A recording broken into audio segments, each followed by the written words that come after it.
So Cub has got a new shop in town called Cinnabons or something like that, and I want to go check it out because, as you know, I need a ton of lodestones, and I think I might need to buy some product from the man. Here we go, Cinnabons. 1 diamond block per hot, tasty bun. That's not a cheap price. He's got quite the factory. Hold on. New to Cinnabon? Start here. Welcome to Cinnabon. We sell only one thing, Cinnabons. Each Cinnabon is levelly created in our factory on site. See second floor. Purchase mine as in like, not mine as in actually dig up a, got it. To purchase mine your Cinnabons, put payment in the barrel. For large orders, press the button under the Cinnabons and fresh baked Cinnabons will appear. All right, so yeah, I like this. You like press the button. And I think he's got like a piston thing in the back there that like sticks them out or something. I don't know. But check this out. I wanted to show you guys this. He's got a Cinnabon Factory up here, which is absolutely brilliant. Step 1, fresh dough from Concorp. Step 2, the dough slicer. Step 3, add the seasoning. Step 4, bake it in the oven with care. Step 5, cooling and adding glazing and sugary quality absorbance. And then bam. One sticks out right here. These must be free. These must be samples, right? I'm kidding. I'm not going to take them. All right.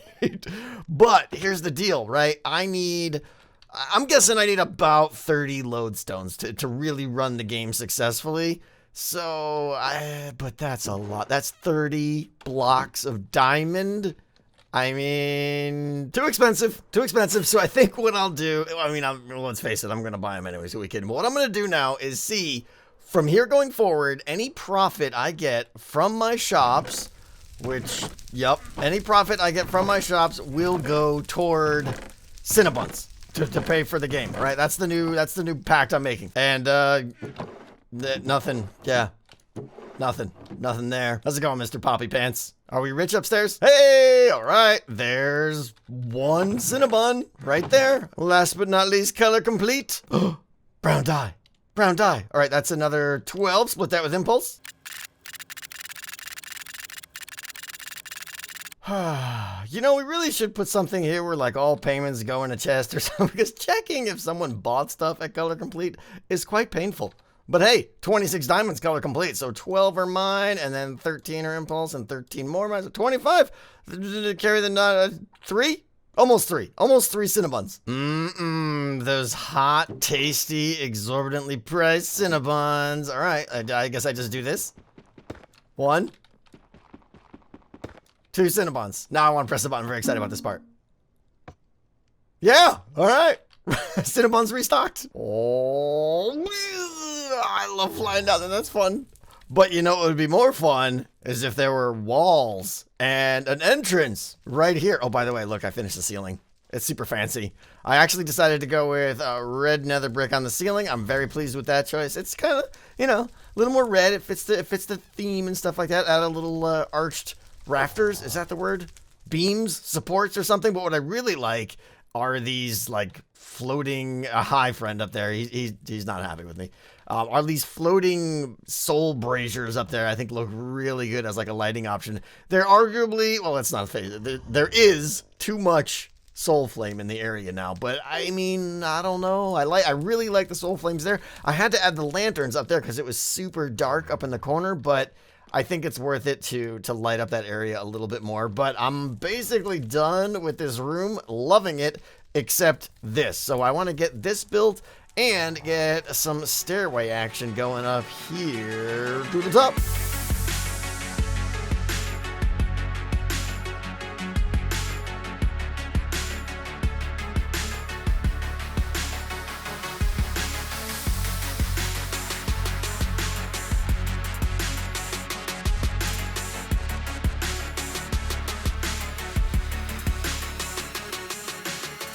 Yep, love it. I am so pleased with that entrance. I decided to go with a little bit more nether brick here and make the entrance a little bit smaller, which I think is great. But like the entrance, the walkway right here will be nice and wide. We're going to work on this in a second here. And then boom, it just opens up again right there. I just love this opening there. The soul flames up on top there. I decided to actually use lava for the first time in here too. And it seems appropriate there with a little shroom light action in the back there. The last thing in this room now, though, are these torches. Here is a problem, okay? I've been having these torches here because, look, if I do this, look how dark it is. So I need something to light this up, and I don't know what. I mean, I could bring one of these soul flame but I don't want to, like, put something right on these corners here. That would be way too bulky and stuff. I feel like I need something in the floor, maybe some red carpet with a design that allows me to get a little glowstone on the floor or something, but I got to figure that out. But what I want to do now is get these stairs done. I mean, the stairs are done. I want to get the stair walls done. All the way here and here, I have a design. I don't know how I'm going to merge it in with this, but this has got to come out right here, and we've got to do a little bit of building.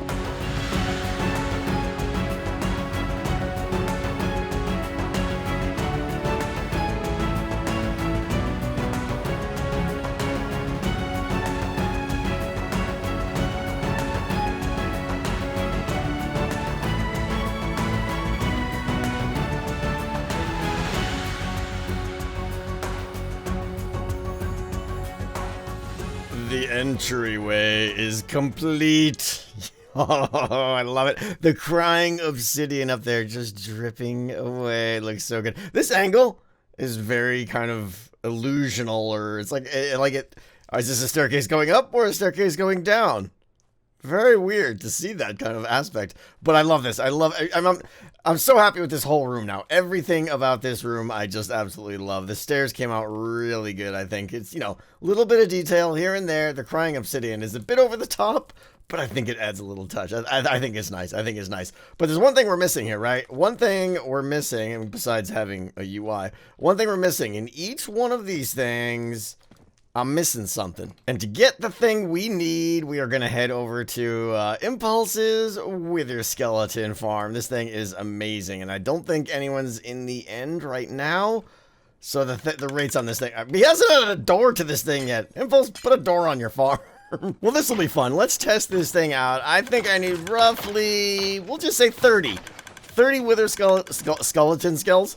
30 wither skeleton skulls. Words are very, very hard today. Let's see how long it takes to get 30. Ready, set, go. 21 minutes to get 30 skulls, but I was having so much fun and it's so addicting. I just hung around and got another 30 skulls because, I mean, you can't leave when there's this many juicy goodness skeletons waiting to be choppificated. Now we're ready to finish off our hallway, our stairway. We're gonna put some of these at a little angle.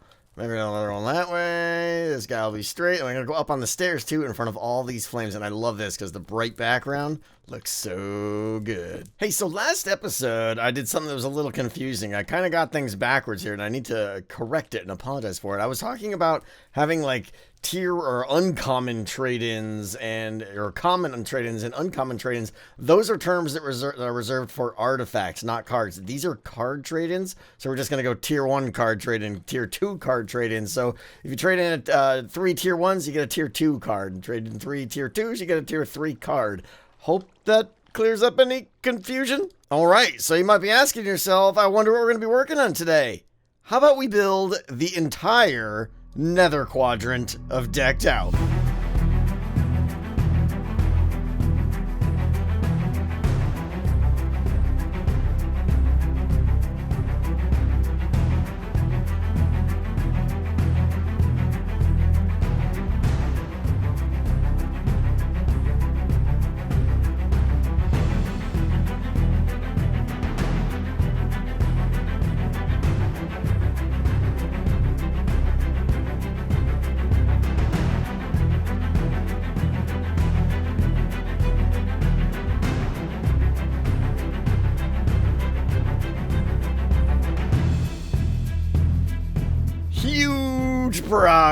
Huge progress, but we're not even done. We're not even close to that. We have still so much more to go, but I want to give you a tour of what we got so far. I'm basically going for a nether fortress, all right? So there's obviously a ton of nether brick all around, but I tried to add little extra details, sprinkling some walls and cracked, and I'm going with these chisels here pretty much at every doorway, every intersection. I'm adding in chiseled. So these archway here, these are entrances to rooms, and then I've got like this, like when I do this, it's an entrance, it's just like a corridor entrance, and I'm putting a lamp in each one to add a little bit of lighting in here. Now, I must stress before we do the little quick tour here that I have torches in a lot of places here so you can see. When the game is actually going, it's going to be a lot darker and a lot creepier, but let's go. So this is entrance 1. There's 3 entrances and exits into the Nether District. This is the first one that is closest to the entrance, but you don't really get a head start because you still got to come all the way up to the top to get down to the bottom. But anyways, come in here. You saw the first room here. We'll decorate this, I think, today. I'm not sure with what.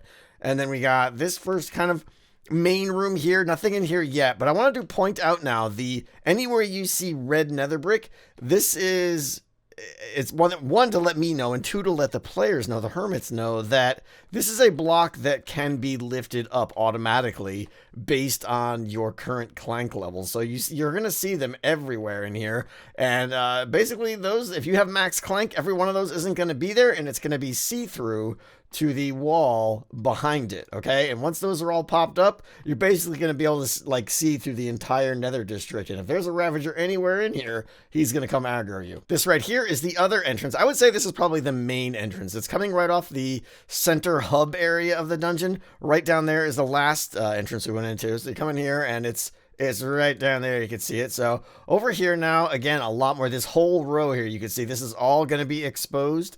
If the clank is high to the dark region over there, so that's kind of scary. And then we have our first room here that I've decorated. This is my little brewing room. The best I could do right now. Again, it's gonna actually be like that dark right there, so you can see that. And I know it's dark, but it's gotta be moody to set the mood. Moody mood or something like that. But anyways, you got some nether wart hanging from the ceiling. I think that kind of looks like a little bit creepy. I don't know. Nether wart's growing around here, and I got some potions here with a little bit of supplies on the table there.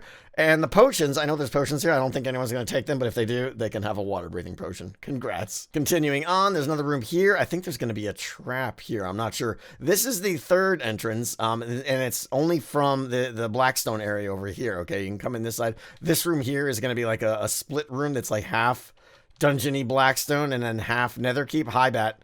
And then go down here, more exposed rooms and everything. Again, more little details and stuff like that. This room we're going to get to soon. This is going to be the gold room. I'll show you that. But I got another room down here that I want to show you. So, okay, hold on. So this is just the regular room here. I'm already lost in my own dungeon. It basically makes a big loop. Like right over here, this goes back to the first entrance. That's the second entrance, just to give you guys a little bit of bearings here.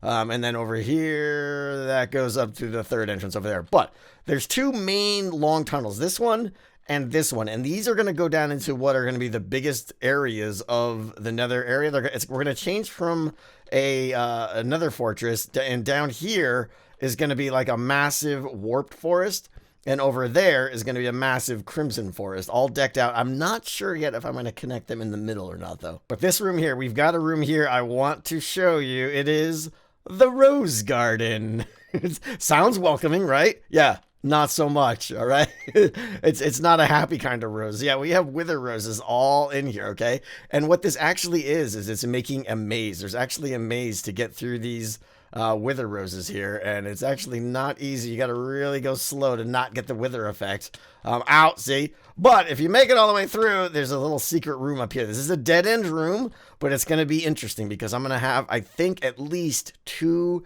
soul flames in here. So there's going to be a high demand to come into this dead-end room here. Hey, you know what? Let's create a banner for Decked Out. Let's start with a light gray banner. Let's add in a black brick background, a cyan base gradient, a black top gradient. And of course, we need to make a pattern for a wither skull.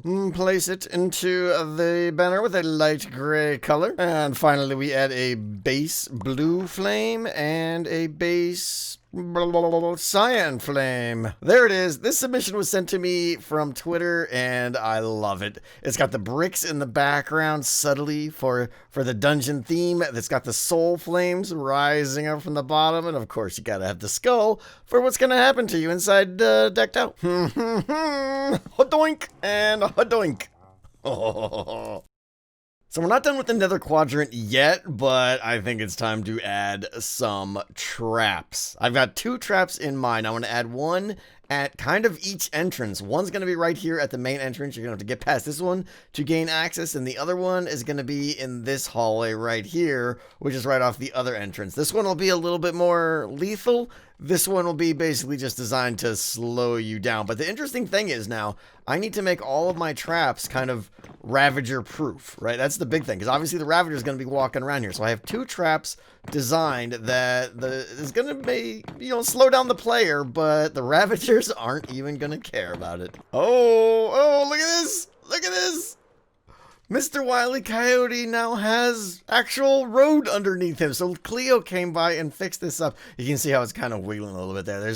It's actually, she had to use armor stance to do the road. Otherwise, the coyote would have busticated or something. But he's looking good now. He's looking good. I'm loving Thank you, Cleo. And she also stopped by. I asked her if she could afford some heads of all the hermits. So I have 2 heads of all the hermits here now, and this is going to be important because I want the hermits, when they enter decked out, to be able to take like a little starter kit that gives them their official decked out box, and they're going to get 2 skulls to place on their scoreboard. And I didn't pick up the box because my inventory was full. Oh, so check it out, check it out, check it out. I've got the traps done. There's 2 traps, both guarding or protecting the main entrances to the Nether Quadrant. The entrance in the back there from the black area there is fine. There's no trap there. So if you want to go all the way around to get to the Nether Quadrant, you could do it, but avoid the trap. So let me show you what we got here. These took me way longer than I needed to. Oh, also, I've decided, as a little detail thing, I'm going to start using the weeping vines inside here as if it's just like an overgrown nether fortress. And I'm kind of liking it so far. That, and you'll see a lot of chains hanging from the ceiling too. I think it's a nice little combo. The other thing now, tripwire hook here, right? I've decided this is going to be, instead of pressure plates to detect when the player is walking around and to generate the clank, it's going to be tripwire hooks. Now, I know these are a little bit more like in your face, kind of ugly, but trust me, they're a lot easier to like, you cannot get over this in any way. You can't go under it. You can't go over it. So that's a good thing. And, obviously they can break the string, of course. But if they do, then, I mean, it's still going to generate the clank. And I'm going to come through every once in a while and make sure no one's breaking the strings. Anyways, I also have these hooked up. So these are going to generate potential clank, but I'm also hooking them up to traps. So here is trap number 1. Okay. Oh, wait, but pay no attention to those blocks that were my cheaty blocks. Anyways, it's like a little tiny parkour course here. And, oh, by the way, these things are growing, aren't they? I need to put strings under these. I don't want those growing. I want those right there. Stop growing. Stop growing now. All right, so the way this works now is you when you step in here, okay, nothing really happened, but if I go around, let's say the other side, like this, now you'll see when I hit this tripwire hook, ka-chunk, okay, the magma pops up. So the idea now is you can do this little parkour to get across these bars here, but if you fall in, the only way out is to go back the way you came. So I like this, like a little bit of a punishment. You can't just like jump across, take 2 ticks of damage and run away. You actually have to get across the puzzle here. So not too hard. I'm not a parkour master guy or anything, and I fail a lot, but see, I held shift before. I'm very, very bad at this. There we go. Now see, if you came from this side, boom, the magma pops up here and the other sides pop down. The redstone on this took me way longer than it needed to. But anyways, you can see here's a little bit more of the decorations, a little bit of fire. I like the weeping vines in here. Okay, here is the other trap. Let's approach from the other side. So the first trap was really just meant to slow you down a little bit. Not a big deal, really. This trap This one could be a little bit more lethal. We got a clank generator right there that you really can't avoid. And once you do, it starts a long timer, and we have these trap doors here that flick on and off and on and off. And you have some friends here watching you just in case you fall. It's very nice. I moved this opening to this room back here, so this room's a little bit smaller now. I needed a little space for redstone there. But here's the idea with this puzzle, right? I got some cobwebs up there, so jumping isn't really recommended because you'll get stuck in the cobwebs. You kind of got to sit here and give it a little... Whoa. And I think I'm going to make this go a little bit faster, okay? Another clank generator there. Both of these will turn the things on, and they only stay on for, I think, maybe like 30 seconds or so before they turn off. But the idea with this one now is if you do fall in, oh, have a nice day. This is all going to be lava right where all the magma blocks are sitting on top of the signs. So you'll dunk in the lava. You're almost definitely going to die, and if you fall through... This is all hoppers right here, so your items will be saved, hopefully. Now, you might be saying to yourself, Tango, you ninny, how's this gonna work? The Ravager cannot get across this trap. Au contraire. You're not gonna believe this. This is crazy. I'm over here in my creative world, okay, where I test out all the justification here. Now, check this out. Let me put a little Ravager action right over here or so. Okay, he's a happy little Ravager. You'll notice we have the same configuration of bars here, right? I'm over here. I do game mode survival. Bars? We don't have any problem with bars. And the same thing goes for this trap as well. The Ravagers will just walk right across this. Now, they are higher than two blocks tall, so they will slow down in the cobwebs. But I see that as fine. They're still going to go across this trap way faster than any player is. But wait, there's more. If you order in the next 20 minutes, you get a free Crimson Forest. Okay, I'll stop doing that now. But anyways, check it out. Look, I built a little mini Crimson Forest back here, and I think it turned out pretty good. I had to, obviously cover the whole ceiling with the warped stuff. What's this called again? Nether wart blocks. Yeah, I'm super good at remembering block names. Anyway, so I think it looks pretty good. The only problem is the vines. The vines just keep growing, and I have to keep chopping them down. Now, I know these things are like kelp. Like, if you look at the bottom, it says over on the right, they're age 3. I think they go up to like age 25. So, yeah, they're like kelp. I wonder if you like silk touch an older aged one and then plant it back up at the ceiling, if it would retain that age. That would be really... I'm going to have to science that up later anyways, but I'm probably just going to have to put string or something under all these. But this area, pretty basic, nothing really going on. I mean, there may be a secret or two back here eventually, but the main point of this area is this is really a good spot to hide lodestones because, I mean, let's face it, you had to come into the Nether Quadrant, go past a couple traps and everything, get lost a few times, get turned around, and this is like as far into the Nether Quadrant as you can go. So we're definitely hiding a ton of lodestones here. Sadly, what I did not have time for is the twisting vine, the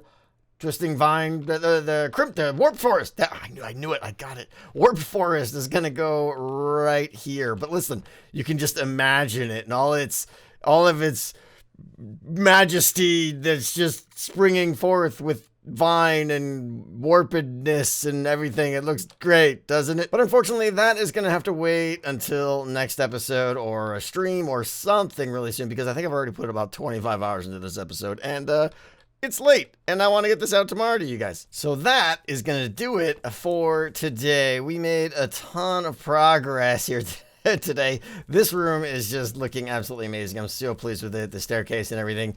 But guys, I am just trying to get this done as soon as possible so we can get this opened up, hopefully somewhere between 1 to 2 weeks from now. I have a lot to go here, but at this point, we're looking good. We have, let's see here, we've got forest almost done, nether almost done, keep is sort of done, and I'm really still waiting on 1.16.2 for all the blackstone from piglin bartering. The redstone is looking good. Oh, so much to do, but we're on the home stretch, I feel like. Hopefully soon. I'll see you guys next time.